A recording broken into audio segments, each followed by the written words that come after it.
এদেশে আজান শুনে সূর্য ওঠে শহর গ্রামে, এদেশে আজান শুনে সূর্য ডোবে সন্ধ্যা নামে, এদেশে সকল কাজে সবাই বলে বিসমিল্লাহ, এদেশে ভালো কিছু দেখে শুনে হাসি মুখে সবাই বলে মাশা আল্লাহ, সুবহানাল্লাহ সুবহানাল্লাহ সুবহানাল্লাহ সুবহানাল্লাহ সুবহানাল্লাহ। ঠিক কিনা বলেন?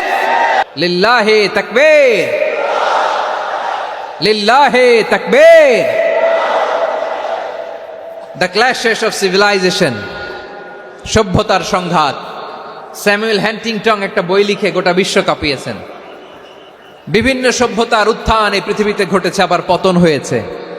এই পৃথিবীতে এসেছে আর্য সভ্যতা, বৈদিক সভ্যতা, মেসোপটেমীয় সভ্যতা, মহেঞ্জোদারো সভ্যতা, সিন্ধু সভ্যতা, অনেক সভ্যতা।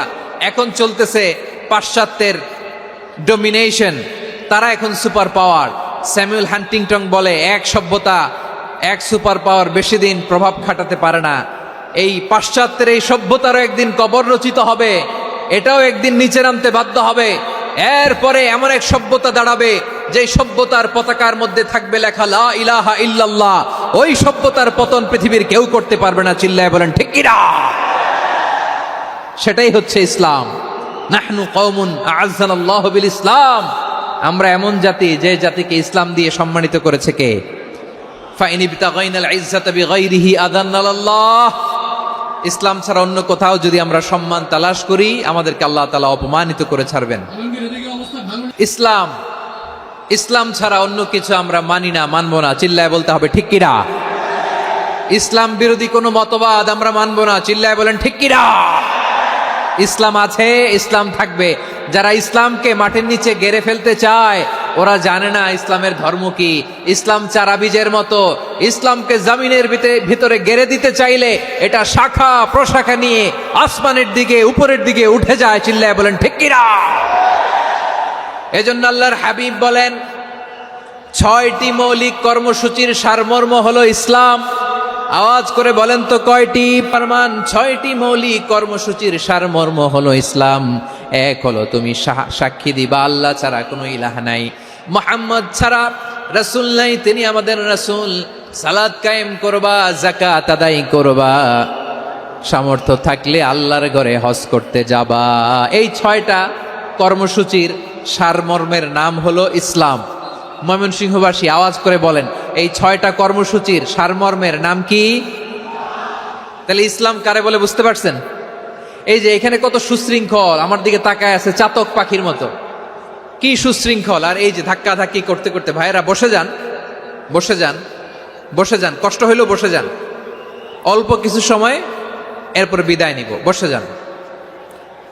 তাহলে 10 নম্বরের 1 নম্বর আমরা বুঝে ফেলছি, ইন্নাল মুসলিমিনা ওয়াল মুসলিমাতি। আল্লাহ বলেন, মুসলিম পুরুষ এবং নারী আমার কাছে প্রিয়, যারা আমি আল্লাহর আদেশের সামনে নিজেদেরকে সোপর্দ করে দেয়, সারেন্ডার করে দেয়, আমি আল্লাহর বিধানের সামনে নিজেকে সঁপে দেয়, আমি আল্লাহর ইচ্ছার সামনে নিজের ইচ্ছা বিসর্জন দেয়, আমি আল্লাহর সামনে সে সারেন্ডার করে, আত্মসমর্পণ করে, সেই মুসলিম। ঠিক কিনা বলেন? তাহলে 1 নম্বর বৈশিষ্ট্য ইন্নাল মুসলিমিনা ওয়াল মুসলিমাতি।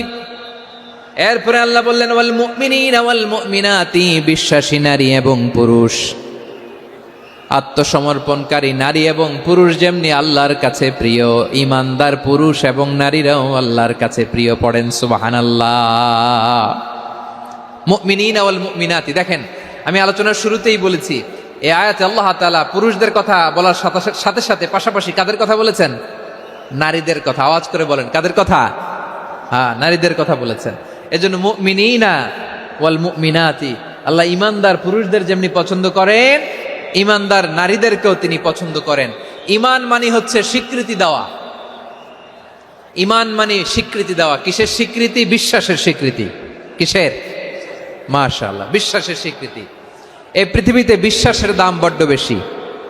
এই পৃথিবীতে সবচেয়ে দামি জিনিস কি? বিশ্বাস। বিশ্বাস ছাড়া এই জগৎ চলে? স্বামী স্ত্রীর সম্পর্ক কিসের উপর টিকে থাকে বলেন তো? হ্যাঁ, বিশ্বাসের উপর টিকে থাকে। স্বামী স্ত্রীর সম্পর্ক টিকে থাকে বিশ্বাসের উপর। আচ্ছা, পার্টনারশিপে যারা ব্যবসা করেন, পার্টনারশিপের বিজনেস, এটা টিকে থাকে কিসের উপর? বিশ্বাসের উপর। এই জগৎটাই চলে বিশ্বাসের উপর। বিশ্বাসীরা এই পৃথিবীতে না থাকলে আল্লাহ এই পৃথিবীও টিকায় রাখতেন না। একজন বিশ্বাসী এই পৃথিবীর বুকে বেঁচে থাকলে আল্লাহ তাআলা এই পৃথিবী ধ্বংস করবেন না। চিল্লায় পড়েন আল্লাহু আকবার। এই পৃথিবীর সবচেয়ে দামি বস্তু বিশ্বাস, সবচেয়ে দামি। বিশ্বাস দিয়ে এই পৃথিবী চলে। এজন্য জ্ঞানীরা বলে বিশ্বাসে মিলায় বস্তু তর্কে বহুদূর, বলে না? বিশ্বাসে মিলায় বস্তু তর্কে বহুদূর। বিশ্বাসে এই পৃথিবী টিকে থাকে। আচ্ছা দেখেন, ঢাকা থেকে একজন লোক কক্সবাজার যাবে। প্রিয় ময়মনসিংহবাসী আওয়াজ করে বলেন, কই যাবে? ডবল ডেকার বাস আছে না, যেগুলোতে ঘুমায় ঘুমায় যাওয়া যায়। তো দেখবেন অনেক প্যাসেঞ্জার বাসে উঠে আস্তে করে ব্ল্যাঙ্কেট নিয়ে কম্বল নিয়ে ঘুম দিতেছে। ঘুম দেখেন তার কি বিশ্বাস ড্রাইভারের উপরে। এই বাস তো তারা চালাইতে চালাইতে নওগাঁ নিয়ে যেতে পারে, এই বাস তো তারা নিয়ে পঞ্চগড় ছেড়ে দিতে পারে, কিন্তু তার কোনো টেনশন নাই। সে দেখবেন ব্ল্যাঙ্কেট নিয়ে কম্বল নিয়ে দিছে জনমের ঘুম। এর কারণ তার বিশ্বাস আছে যে সকালবেলা এই বাস কক্সবাজারেই পৌঁছবে। দেখেন বিশ্বাসের কত দাম। ঢাকা থেকে জেদ্দা ওমরা করতে যারা যান দেখবেন 40,000 ফিট উপরে বিমানে অনেকে কম্বল চাপা দিয়ে ঘুম দিতেছে। ঘুম এই বিমান 40,000 ফিট উপর দিয়ে পাইলট চালায়া এটাকে আফ্রিকার জঙ্গলে নিয়ে যায় নাকি ভারত মহাসাগরে নিয়ে যায়, তার কোনো টেনশন নাই। সে ঘুম, কারণ তার পাইলটের উপর, এই এয়ারলাইন্সের উপর বিশ্বাস আছে যে সকালবেলায় এটা জেদ্দা আন্তর্জাতিক বিমানবন্দরে ল্যান্ড করবে। ঠিক কিনা বলেন? বাবা বাবা তার কলিজার টুকরো সন্তানকে, ছোট্ট ছেলেটাকে দেখবেন মাঝে মাঝে আদর করে এরকম শূন্যে ছুঁড়ে মারে। আপনারা মারেন? ময়মনসিংহের বাবারা বাচ্চাদের সাথে এরকম মজা করেন না? তো উত্তর দেন না কেন? আপনারা করেন? বাবা তার সন্তানকে, ধরেন ছোট্ট মেয়েটাকে আদর করে কোলে তুলে এরকম শূন্যে ছুঁড়ে মারে। তো মেয়েটাকে শূন্যে ছুঁড়ে মারলে দেখবেন মেয়েটা খিলখিল করে হাসে, খিলখিল করে হাসে। ও যদি নিচে পড়ে ওর হাতও ভাঙবে, পাও ভাঙবে, তারপরেও হাসে। কেন হাসে? কারণ মেয়েটার বিশ্বাস আছে যে আব্বু আমারে ছাড়বে না, আব্বু আমাকে ঠিকই ধরে ফেলবে। চিল্লায় বলেন ঠিক কিনা?